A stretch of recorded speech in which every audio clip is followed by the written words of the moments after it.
you guys at the same institution? I don't think so. Oh. Hello, everyone, and we're live. We are live from PEI, the Unconference session, where we are talking about all things conference, virtual conference, face-to-face conference, technological affordances. My apologies for side talking. I've got computer issues today. I hope that won't detract. And with that, we're going right to DigPed PI to kick this off. All right, hi guys. I'm Autumn Keynes, the onsite buddy. So sorry.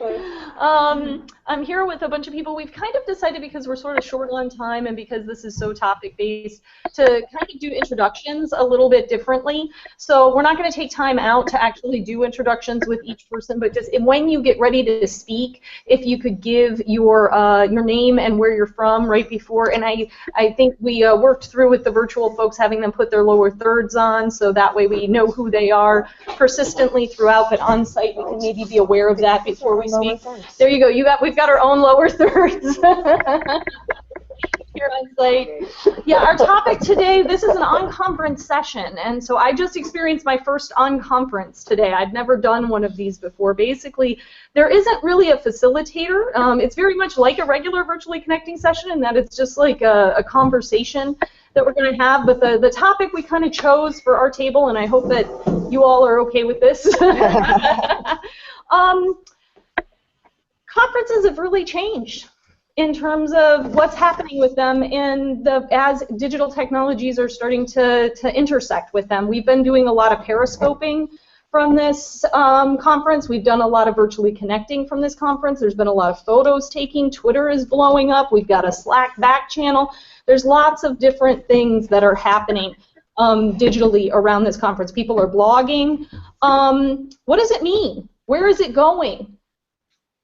That's kind of our topic and where we're at. And maybe what I think is really cool about this session is that we've got some virtual people who have been consuming this conference, if I can say that. I know it's maybe not the best, who've been participating in this conference, who have been contributing to this conference from afar and virtually. And we have on-site people who are actually here. So maybe we can have a conversation about the intersection between those two things.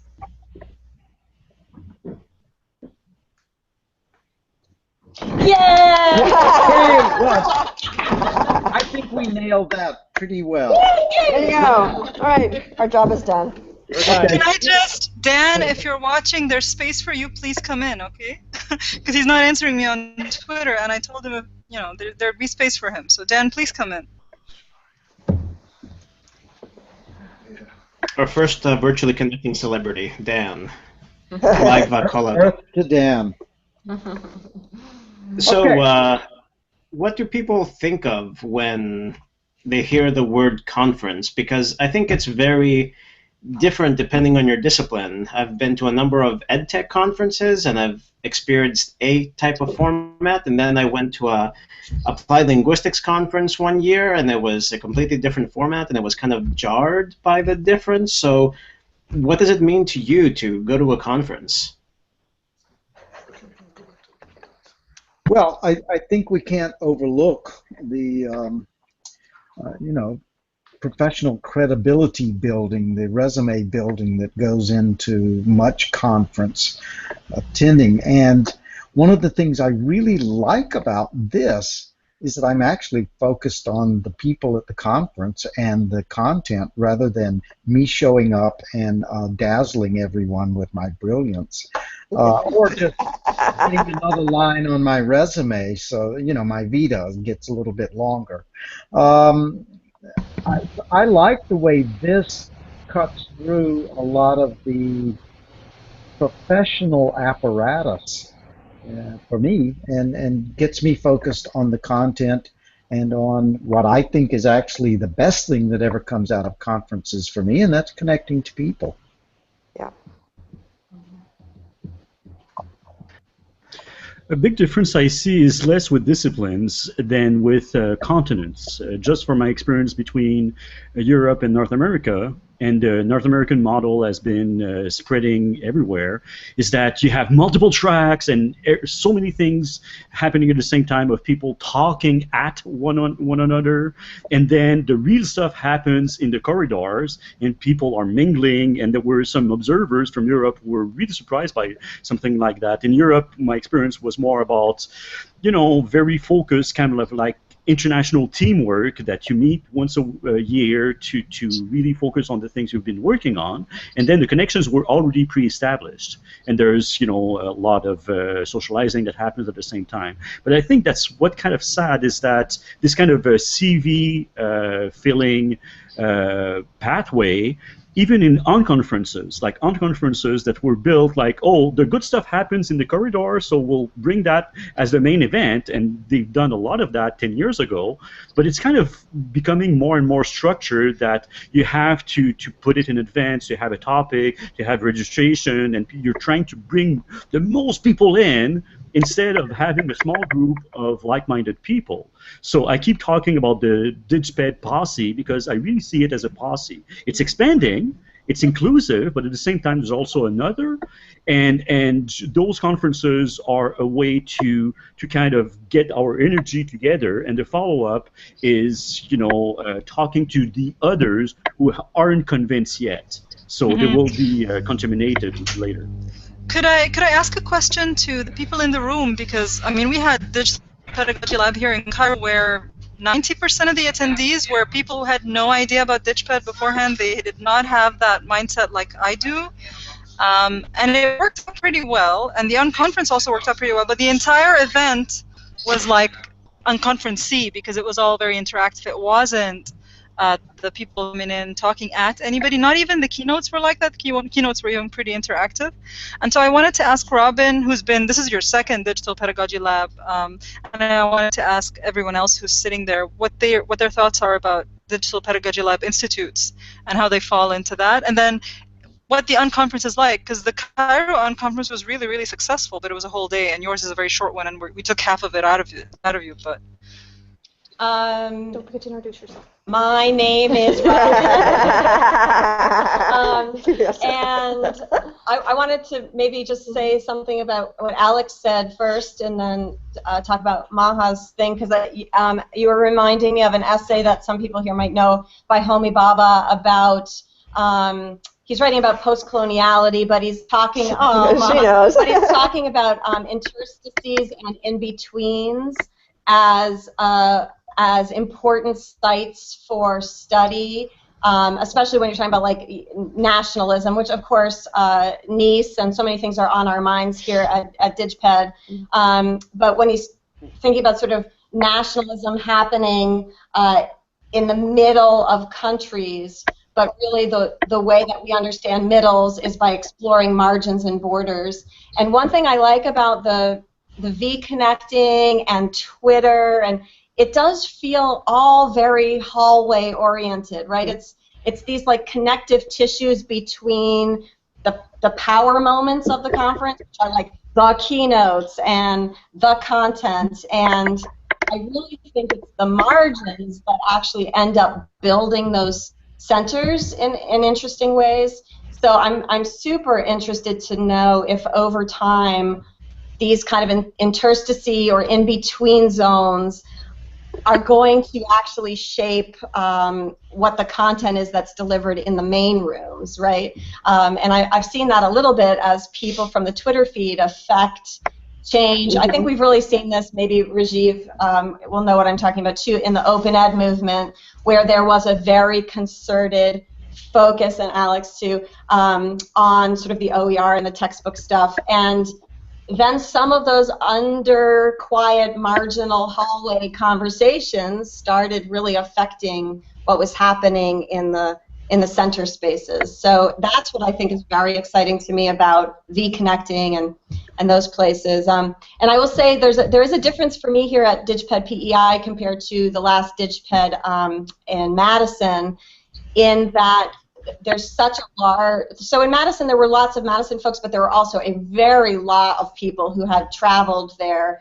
from all over the place. And I think here in PEI there's a larger percentage of PEI folks, And I'm especially interested in that because I'm thinking this could also be a new model for institutions that are wanting to really focus on institutional change, because during the Unconference now there are some sessions that organically grew up for PEI folks who now want to organize together to create some structural change.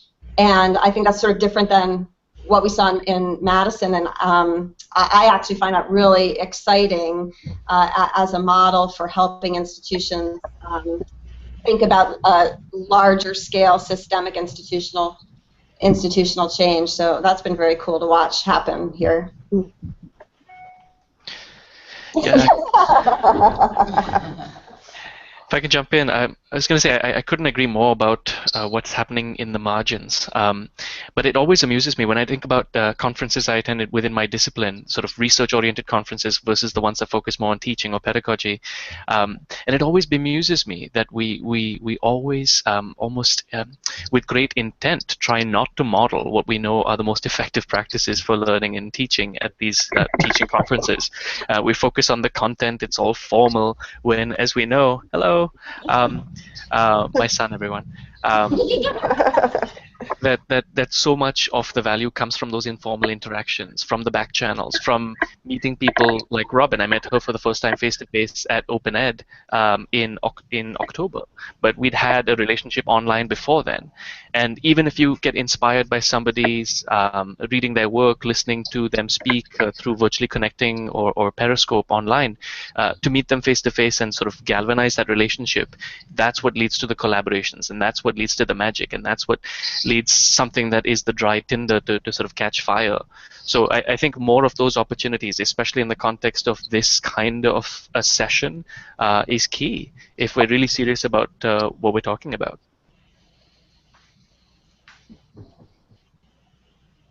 It's already happening. I mean, that's the beauty of it. I think Bonnie walked out of your session, of Robin's session, and just said, I just saw 4 of my colleagues say yes to change because they got a practical hands-on, how do we do this from you?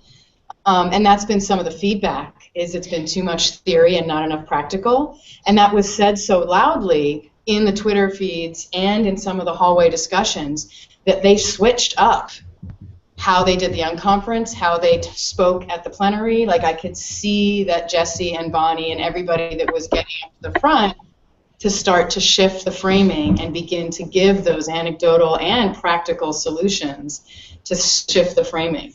So that is an example of that hallway coming right up to the top of change, and I think fundamentally changed the way the last 24 hours has been for us. And everybody making the effort in their conversations to have a practical, solutionary drive to their comments as opposed to the theory. It's interesting, maybe if hybrid PED never tries to change anybody, they'll end up changing everybody. We'll see. It's been kind of refreshing. Keith, where are you? You're Middle Georgia State? Yeah, that's in Macon. Okay, because I'm at Georgia State. Sure. So I'm just right up the road. We'll make time to get together and talk about that. That sounds like a great idea. Yeah. We have lots to talk about. But what I found wonderful about this particular open type of conference is most conferences that you attend, you choose your track, you go to your sessions, you leave your sessions, and then at the end of the day, everything that you heard that day is compressed, and then you don't know what to do with it. At this one, we've done so much interchange and interaction, not just in the margins, but also in the actual sessions, that we're decompressing and we're recomposing and we're doing all of these things as part of the process. So when we get back, we actually know what we did for 3 days. Sort of.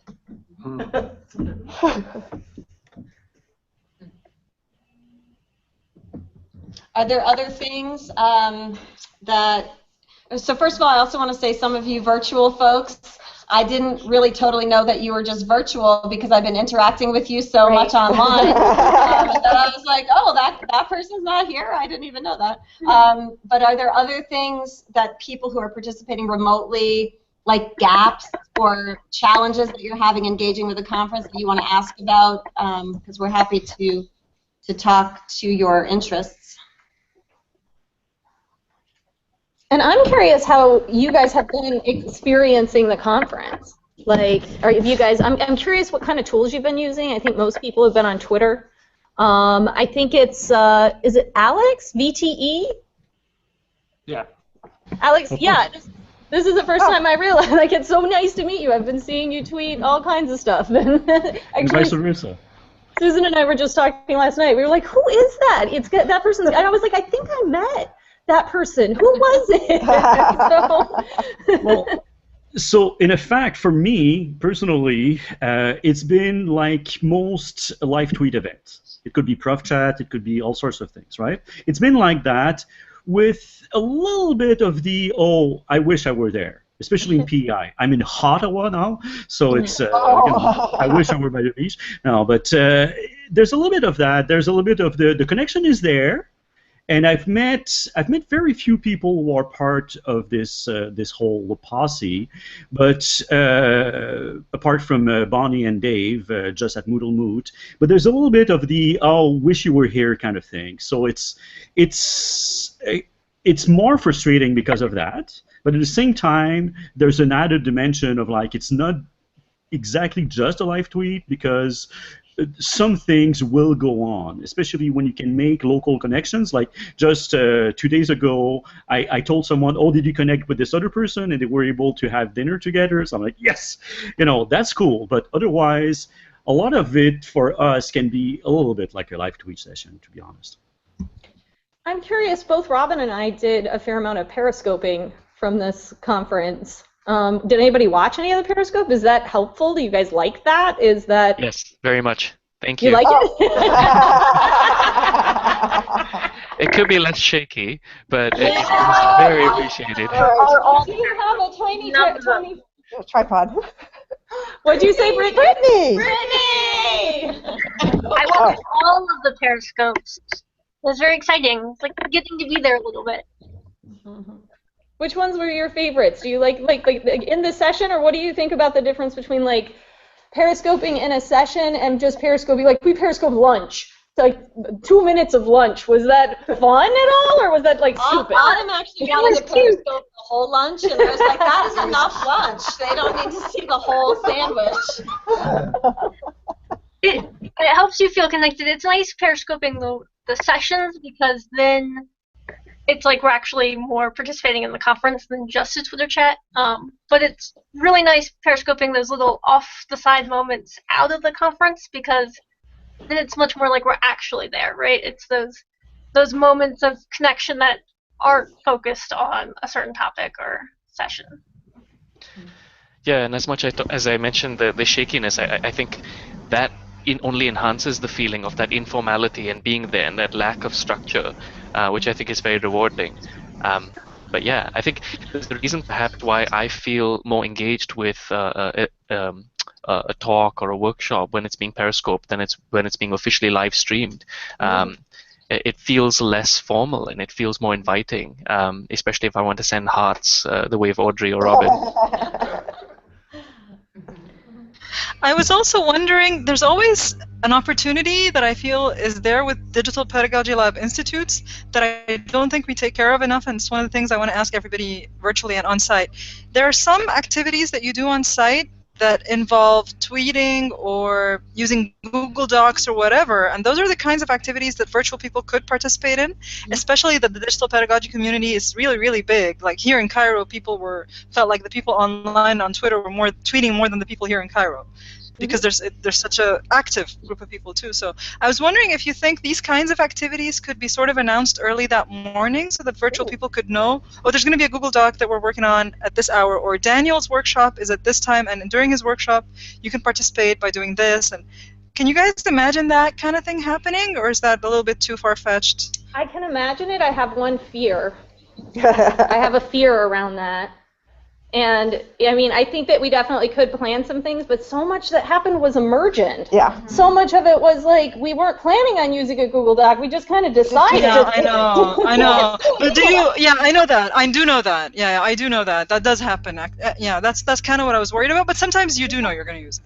Right. Sometimes you know you're going to use it sometime at some point during the day. But sometimes it's emergent. If it's emergent and you still tweet it out, that's cool. I don't know. Maybe some like putting all these. Maybe on the Slack channel, I guess, but not everybody's on Slack. You know, that's. Right. I'm just trying to think of where these things can go so they don't get lost, and so that people who just jump in, okay, I'm free for 2 hours. What are these people doing? Maybe if we even just, as these things are emerging, whoever's doing the live tweeting at the time can say, hey, this just happened. If you happen to be on, jump in right now. Or it'd be kind of fun if we were doing Periscope in conjunction with a Google Doc. Yes. Right? If you tweeted out, and so that way people were hearing the conversation between some people through Periscope. I mean, it's almost the audio that's more important while they're in the Google Doc together. I mean, I think a Google Hangout would probably be best. I have a question for you guys in regard to this. In some sense, I see myself now as in the long tail, and so I'm wondering how much awareness the people live at the conference have of those of us out in the long tail who are just sort of floating around on the periphery, and is there some way that these tweets and this kind of side channel and back channel participation can make us both more aware of each other?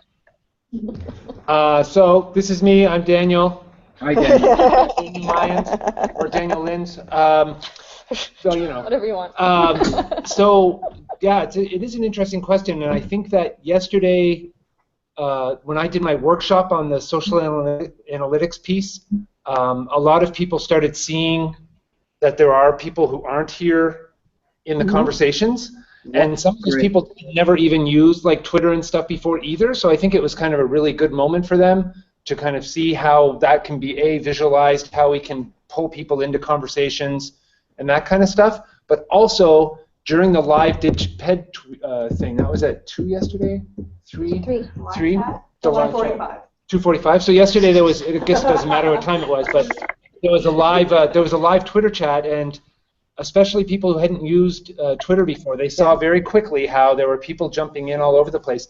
And someone mentioned earlier today that Donna Lanklos has the most tweets on DigPed at the moment on that hashtag over the last couple days. So she's not here, right? So she's so it's kind of. I think a lot of those were just chirping me because she was taking a lot of shots at me yesterday. They're still on the hashtag, so what are you gonna do? You got to win however you can. Right? There's seems to be sort of a continuum because some people who are here are not connected at all. They're not on Twitter at all. They've got pads and pens and they're taking notes, and they don't know about any of you. And then there's kind of a group of us who are kind of almost as much with you guys. So like I've interacted with some of you, I'd say more than I've interacted with some folks who are actually at the conference. Mm-hmm. Yes. And then we've got folks like you all here who are actively participating remotely. And then we've got at the other end of the extreme, remote participants who've only come in for 1 tweet or 2 tweets or occasionally. So it's like this really interesting continuum, I think, of participation. And I kind of feel being in the middle part of that continuum.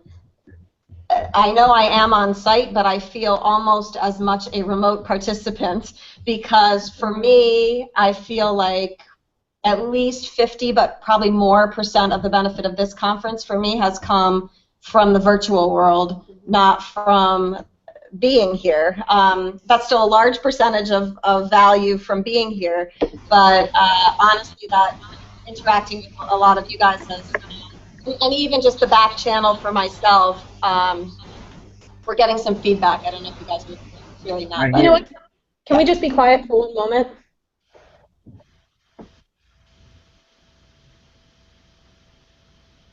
I think it's coming from someone else, but sometimes Google Hangouts does this weird thing, and if you're just quiet for a moment, it kind of fixes itself. So. And most of you know this, but if you can mute while you're not talking, it might help a little bit. Yeah.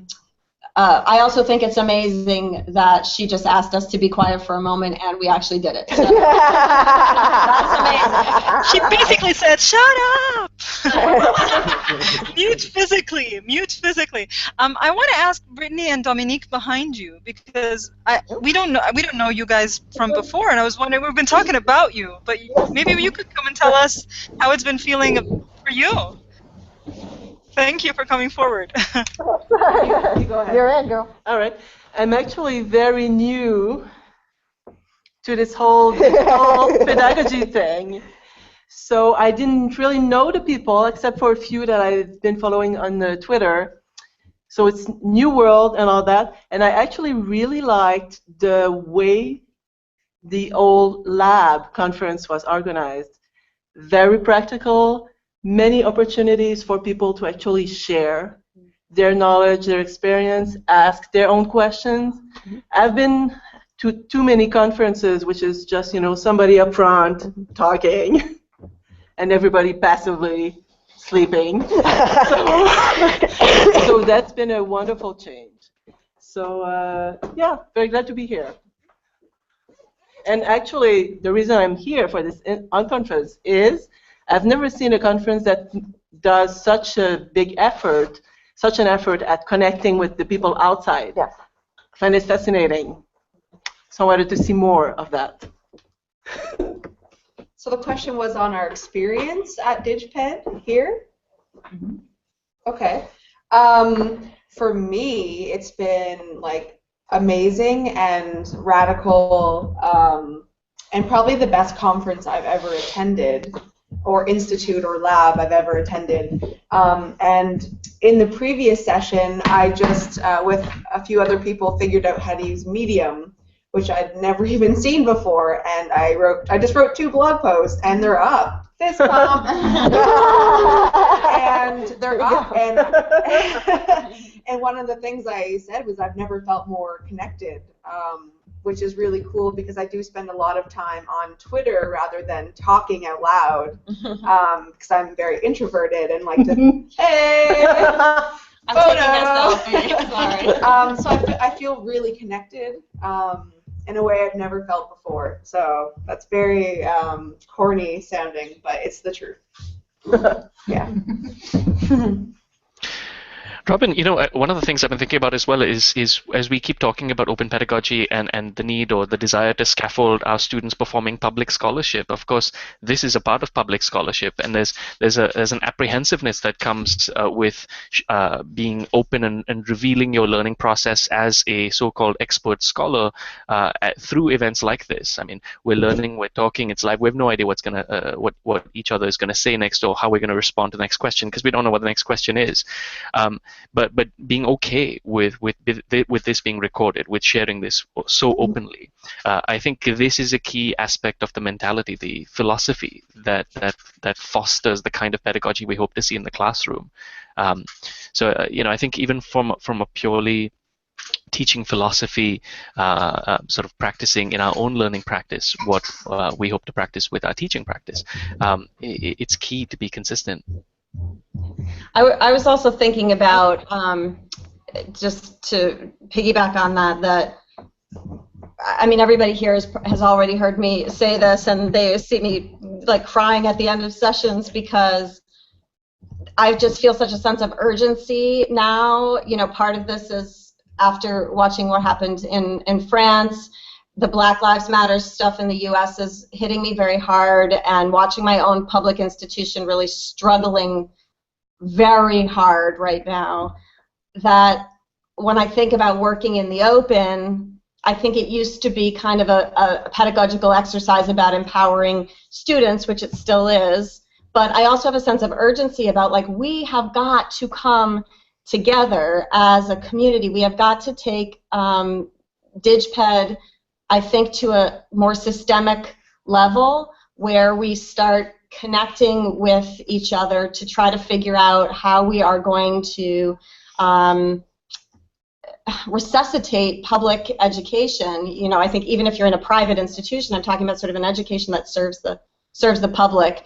And between Brexit and Black Lives Matter and the terrorism bombings and the funding crisis for higher ed, I'm feeling that when I get in places like this, I do not have a moment to waste, and I want to broadcast everything out as far as possible and say, if you connect with these ideas, please let's come together and try to work on this.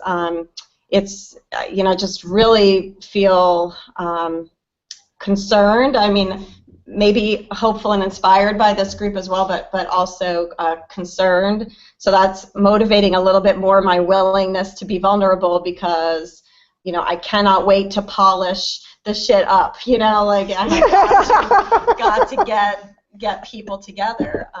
So that's kind of been in the back of my mind during this whole conference. And Bonnie and everybody else has done a really nice job, I think. I wouldn't say politicizing the environment, but acknowledging the politics that are contextualizing our work here. So that's been nice for me, I think. Yeah, and I think I just want to throw in something quickly to tag on there. A lot of the talks and a lot of the workshops have been talking about history, and I think you're talking about a whole bunch of different types of histories there that come together. The interesting thing about the conference is I think it originally comes from the idea of just bringing people together, and that is obviously what we're doing virtually and in the flesh and whatever else, but it's not just a bringing together of people, it's the ideas too. So yeah, there's been a heavy air the last couple days with different things that have gone on, but I think the main piece is I keep remembering the publish or perish idea, and open publishing without, if you don't start sharing things in the open, then the public, you can't help the public. Mm-hmm. And so we lose. Everybody loses there. It's a lose-lose situation. Not everybody. No, but I'm saying eventually everybody loses. Don't lose. Eventually they'll lose. Yeah. So this, to me, connects within a variety of ways, and part of it is the sort of mentality and the frame through which a participant views their attendance or being in the conference. Rolling back a little bit, the discussion to people participating, live tweeting, or periscoping at a face-to-face conference. I tend to live tweet presentations a lot when I attend conferences, and the comments that I usually get from local participants are, but if you're taking time to tweet all this stuff, are you really paying attention to what the person is saying? And there's this aspect or mentality among some participants that the person in front of the podium is there to hand off knowledge, whereas what we're talking about here tends to be more about participative meaning making, and it's not just one person's job to do that for you. I've wondered about that. I think there's a spectrum also, and I almost think of literacy around this, because I'm watching people, and I'll just, if you don't mind, I'm going to point to Daniel.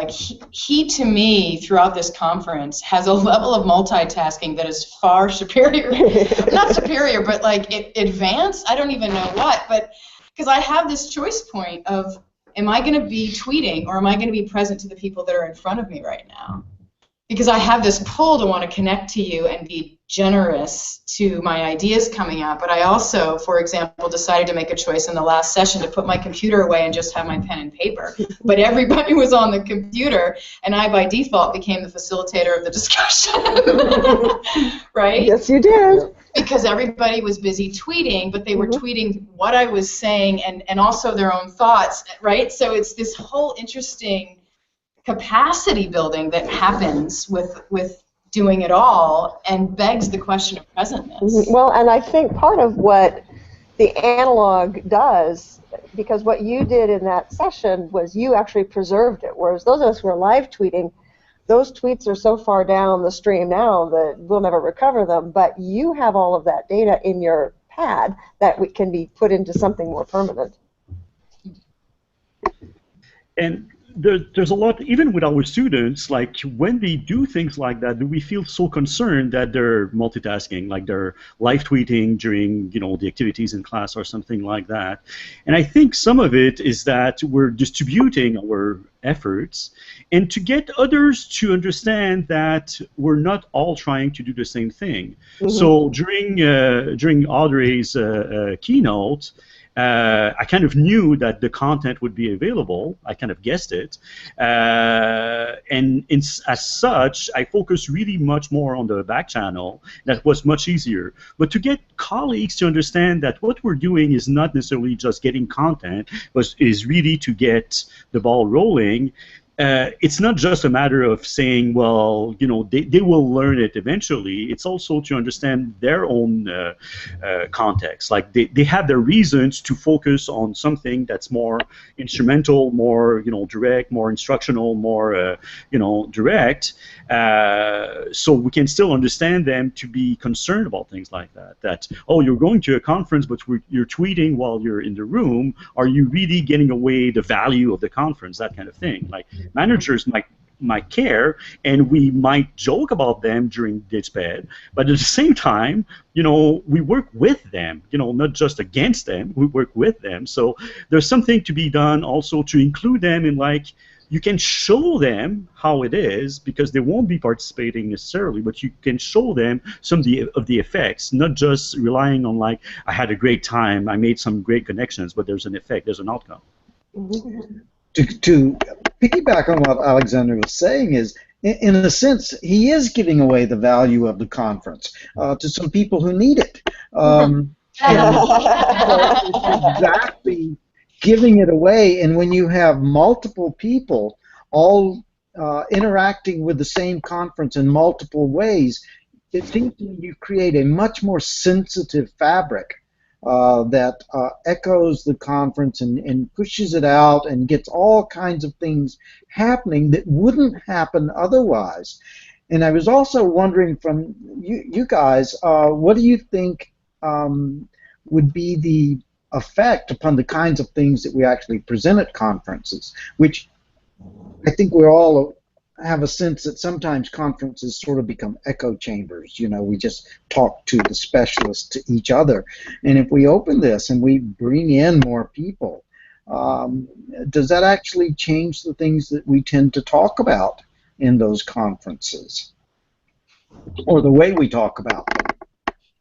I'll say quickly, this conference, it's funny because a lot of the conferences you go for specialized fields or something, you just kind of stand there and read a paper, right? So that's something that, like, I've never had any interest in, and it scares me.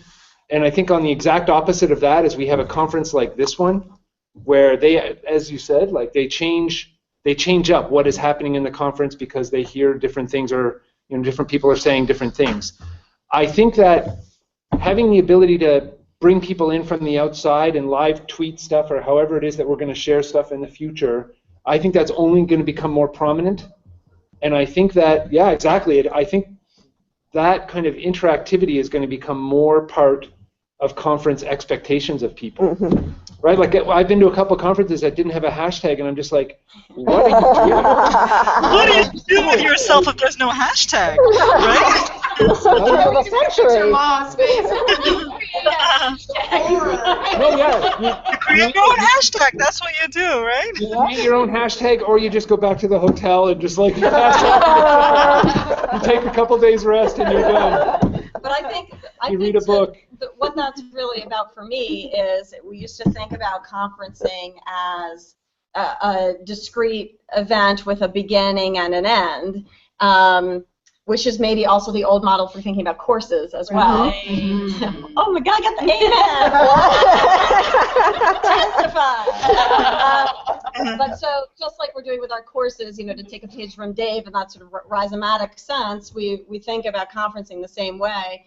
It's why I think these digital connections become so important, is we need to build these connections with the people at our tables too, because when we leave, we're not having breakfast together tomorrow. So one of the things I usually say to people when I'm visiting with them now is, you have got to follow up. You know, you've got to check in with me, see how I'm doing, ask me what I'm reading, send me an interesting whatever, and you know, we have to, and you have to pick and choose. You know, you can't do this with everybody, and people don't have unlimited time. But find where the gaps are in your own knowledge, and explicitly follow up with people. And so I think maybe we'll start seeing conferences as kind of a kickoff to the real work, which will happen in the network after the conference is over. So that's the beauty of virtually connecting, I think, is that it's a model for what we'll do with conferencing in general, right? I hope so. Can I just call Scott from the background, because he's been in and out, and we haven't heard from him. I know Rajiv wants to say something. Hi. I sorry I interrupted you, Rajiv. So I'll let Rajiv talk. Then Scott can give us also. We haven't heard from him, but also we'd like to hear your feedback. I think we've been since Rajiv says whatever he wants. Okay, sorry, I'll try and make it brief. I just wanted to pick up on what Robin was saying, because I think it is funny, yes, to encounter conferences where there's no hashtags and that sort of thing, but just as Audrey talks about the ideology that's embedded within technology, there's ideology within those kinds of conferences, and they, I think, reflect the traditional notions of higher ed itself, about restricting access to those who can afford to be there, who deserve to be there, in terms of access and accessibility as well. And in that sense, when higher ed is a vehicle for economic and social mobility, it ends up being structured in a way that serves to reinforce social inequality. So I think, you know, those of us who see things otherwise, who believe in the importance of this kind of organic, informal, accessible learning, I think it behooves us to be the revolution that we hope to see in the world. Creating those hashtags, spreading those hashtags, making sure when we organize conferences, I mean, I still attend major conferences in my discipline where even when it comes to the handouts and other sort of materials, only those who attend are given a password to access sort of a course website or of a website at the end of the conference. And this strange notion of territoriality, this false scarcity model that supposedly make things more valuable when we live in an age where really access and interaction is key. Anyway, you're getting a sense of what I feel about all of this, but I'd love to hear what you think. I would take it as a very strong endorsement or sort of system justification if we attended a conference without saying something or doing something to break this kind of stagnation. Wow. You just got like 1,000 amens on all of those things. No, go ahead. Very quickly, I think what's really interesting about this conference is that the hashtag is the same as the community. Yes. So, and if you think of the conference again as some place where we bring things together, it's kind of cool that the hashtag continues after the conference. And some people who are new to Twitter, that could be very handy for them. Like we pulled up some different visualizations and said, we used Tags Explorer, and we said, look, there's thousands and thousands of people who use hashtag DigPed.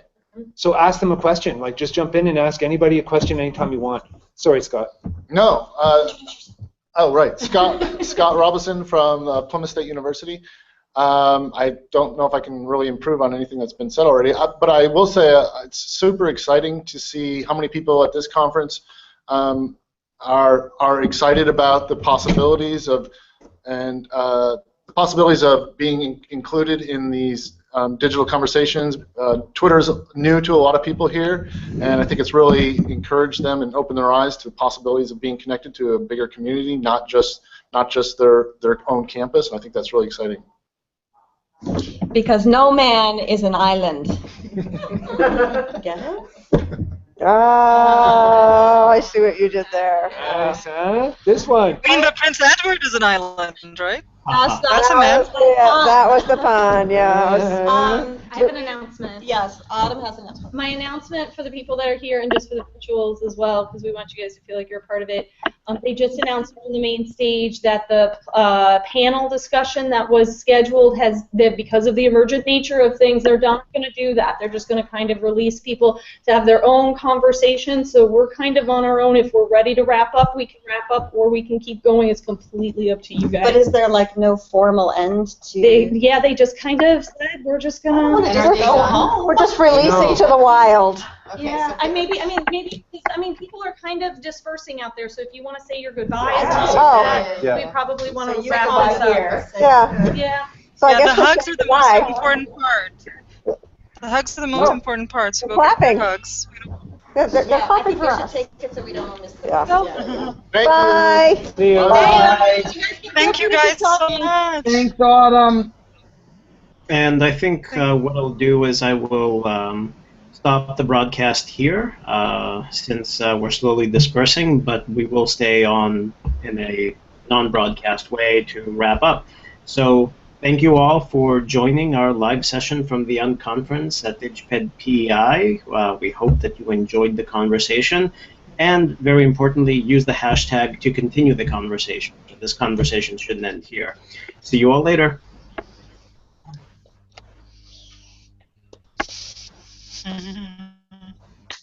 Bye, guys.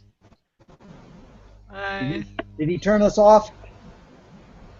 It looks still live from my side. It takes a bit longer to appear.